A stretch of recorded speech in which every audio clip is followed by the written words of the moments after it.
With a new government in Ottawa, are BC's LNG plans in question? Province columnist Michael Smyth has more.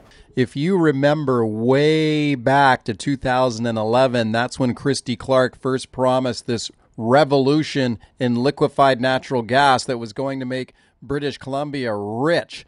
A $100 billion industry, 100,000 new jobs, enough government revenue to wipe out the entire debt of BC, which, by the way, currently stands at about $65 billion and rising.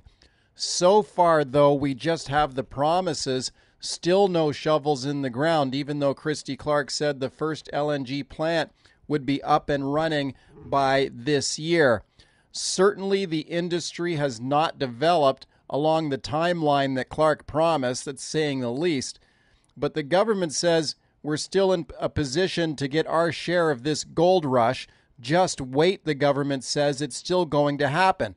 But there's a lot of turbulence out there. LNG prices are down. There is a global surplus of natural gas. Demand has softened. There's fierce competition around the world. And now we have fierce new opposition to LNG from environmentalists and First Nations right here. And maybe the biggest wild card in the deck is we have a new Liberal government in Ottawa and a new Prime Minister, Justin Trudeau, who was quite vague during the federal election campaign about whether he supports these LNG projects or not. 4 years later, we're still waiting on Christy Clark's LNG dream.